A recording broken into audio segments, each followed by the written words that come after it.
Alhamdulillah, Alhamdulillah alladhi alafa bil islami bayna qulub al mu'minin wa awjaba al ittihada wa harama tafaruqa fi kitabihi al mubin. Ashhadu an la ilaha illallah hada man yasha'u ila siratal mustaqim wa ashhadu anna sayyidina Muhammadan Rasulullah khayru da'in ila tariq al-qawim. Allahumma salli ala sayyidina Muhammad wa ala alihi wa sahbihi alladhina tahadhabat nufusuhum wa tahadat qulubuhum fakanu sadatal mansurin.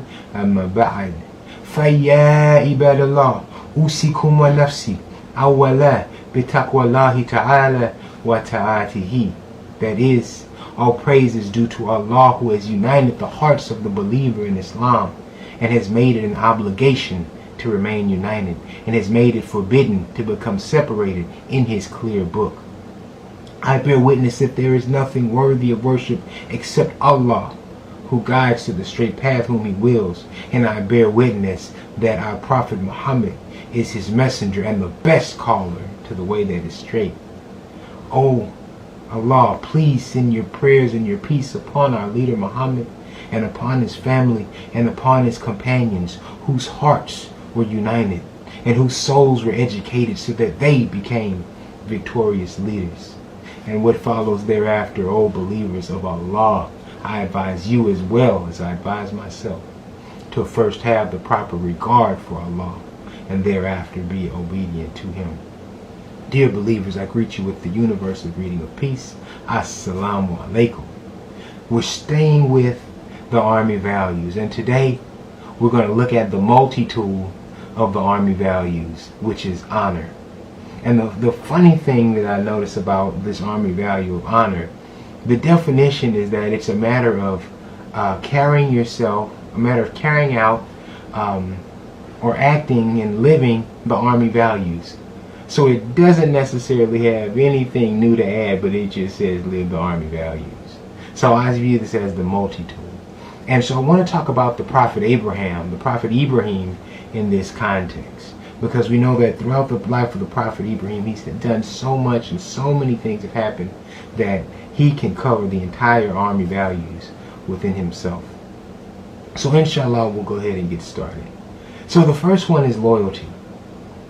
We know that in the Quran there's a story of the angels that came down to visit the Prophet Ibrahim. And the Prophet Ibrahim offered them food. They didn't want to eat.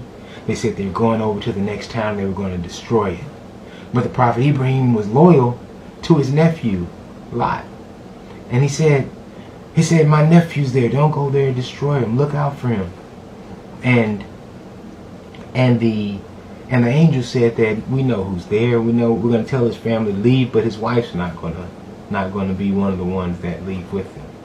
So we see in this instance, we see in the actions of Prophet Ibrahim that he was loyal to his family, that he was loyal to someone that was getting ready to be put in jeopardy. He reached out to ask about this person. So sometimes we're in that position ourselves.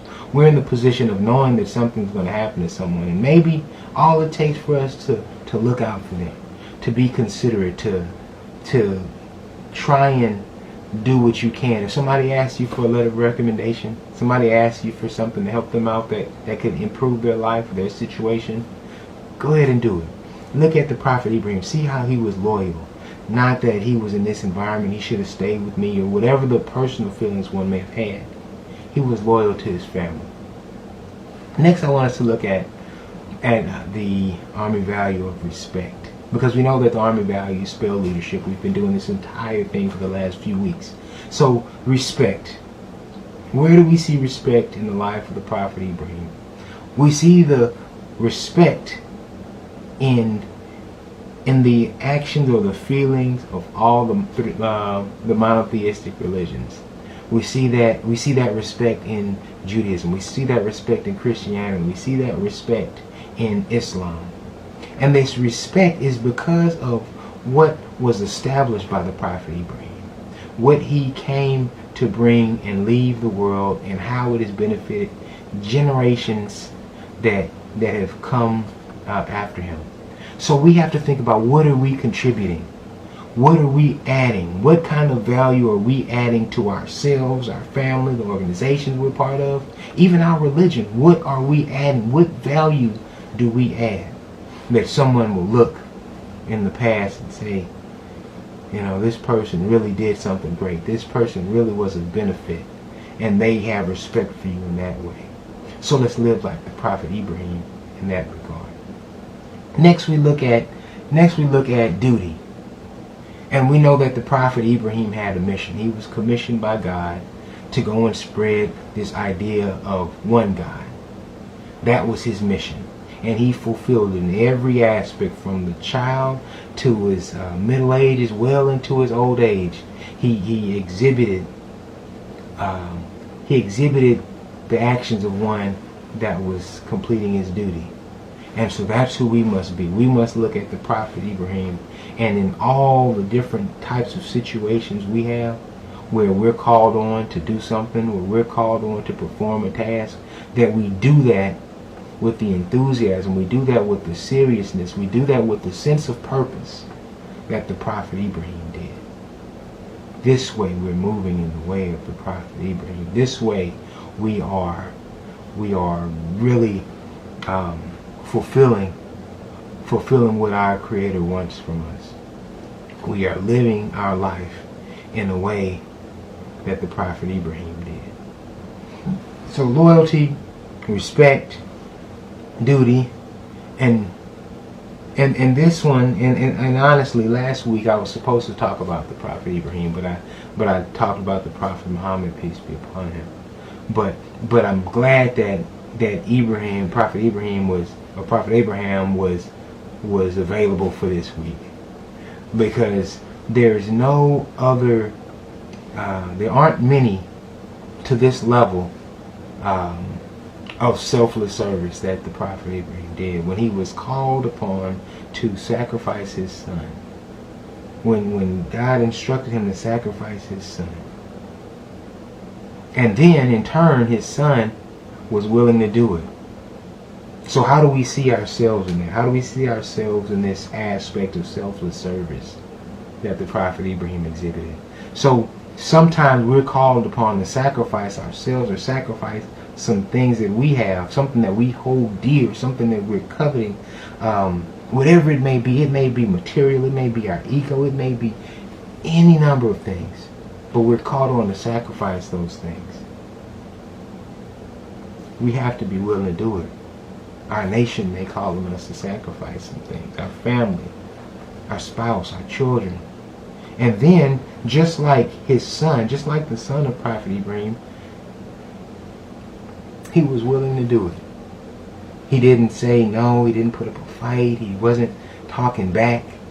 When he was called upon, he was willing to do it. So here we see two individuals that were given a task of selfless service, a selfless task, and they were willing to do it. And this was the important thing to realize, is the relationship between the two. That if one says something, that they're trustworthy enough that the other one would believe them. So sometimes we have to consider that about ourselves. If I was to tell someone that, hey, you need to sacrifice this for me, if I'm a leader and I'm telling someone that, hey, you need to go and do this for me, I need to make sure that I'm trustworthy. I need to make sure that I'm someone that they will listen to. So brothers and sisters, we're going to continue in the second half with the rest of the Army values dealing with Prophet Ibrahim. أقول قولي هذا أستغفر الله لي ولكم والحمد لله رب العالمين آمين.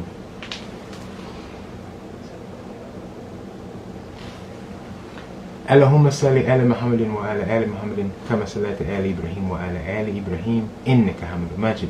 اللهم بارك على محمد وعلى آل محمد كما باركت على إبراهيم وعلى آل إبراهيم إنك حميد مجيد. Brothers and sisters, so now we're on the back end. We're on the back end of the Army values. We're on the back end of this series dealing with the Army values. So we've talked about loyalty, respect, duty, selfless service. Next is honor. And for the Prophet Ibrahim, he's done so many things. If we look through his life, there's so many things that went on. But one of the best titles, one of the most honorific things that he was given, He was known as the friend of Allah. Allah called him in the Quran his friend. So we think about ourselves. We acquire all these things. We acquire ribbons for our uniform. We get airborne. We get aerosol. We get different tab for sapper, maybe ranger, maybe special forces. All these things. We get ranks. We get oak leaves. We get birds. We get rockers. We get stars. All these things to show that we have honor amongst society, honor amongst creation, where people should look to us. And sometimes we puff our chests out and we're full of pride because of the things that we have, or the things that we were given to show us some kind of honor. I'm doctor, you have to call me that. So all these different things. But the Prophet Ibrahim was known as the friend of Allah. And there is no better friend to have.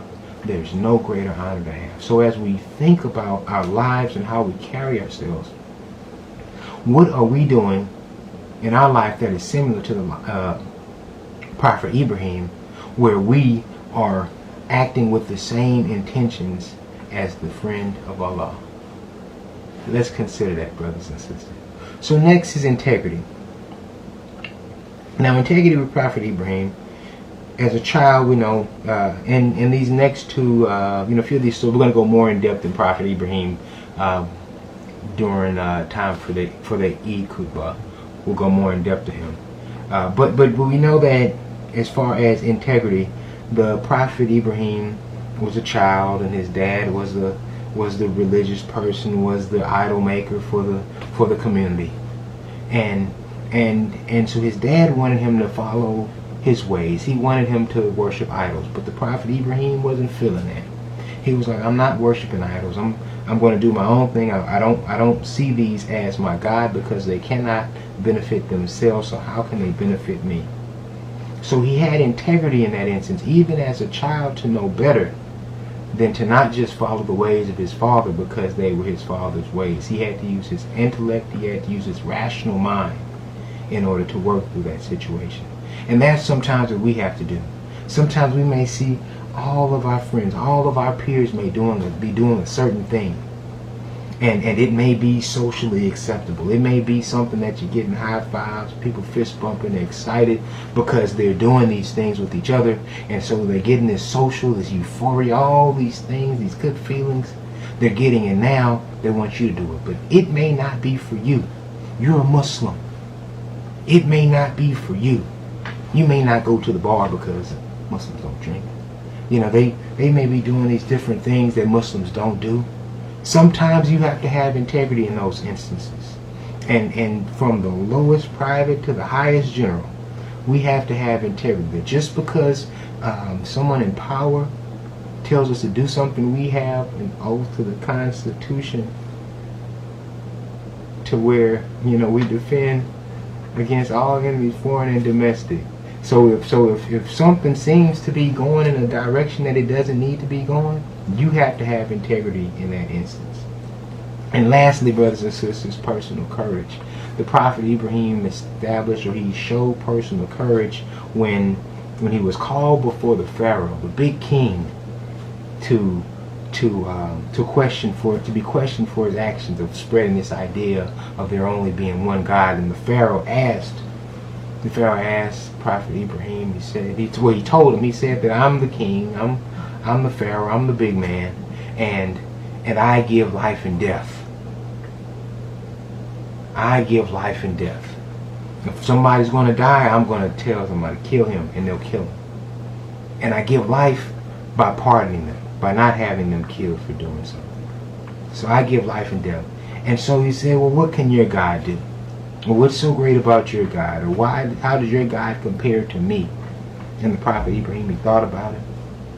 He thought about it, and he said, well, my God makes the sun rise from the east and set in the west. Can you make it rise in the west and set in the east? And this stumped the Pharaoh. And so this is personal courage. When in the face of death, when in the face of inconvenience, that you make the choice to stand firm in your religion. That you make the choice to stand firm in your beliefs. We have to have personal courage, dear believers. We have to have we have to exhibit all these Army values, and so that's why this multi-tool honor as an Army value is so important, because it reminds us of all of the Army values, because we know the definition is simply a matter of carrying out and acting and living the Army values. I'm guessing they didn't really have a better idea for that Army value, but it's valuable to us because we can see how the Prophet Ibrahim exhibited all of these, and we know that he is a friend of God, he's a friend of Allah, and that should be our aspiration as well. So dear believers, remain encouraged as we move through the next few Army values over the next couple of weeks and start preparing our mind. We know that Hajj is coming up, and we know that Eid's coming up in a few weeks. So inshallah, you remain encouraged, dear believers. ربنا آتنا في الدنيا حسنة وفي الآخرة حسنة وقنا عذاب النار. ربنا تقبل منا إنك أنت السميع العليم. إن صلاتي ونسكي ومحياي ومماتي لله رب العالمين لا شريك له وبذلك أمرت وأنا أول المسلمين. الحمد لله رب العالمين. آمين.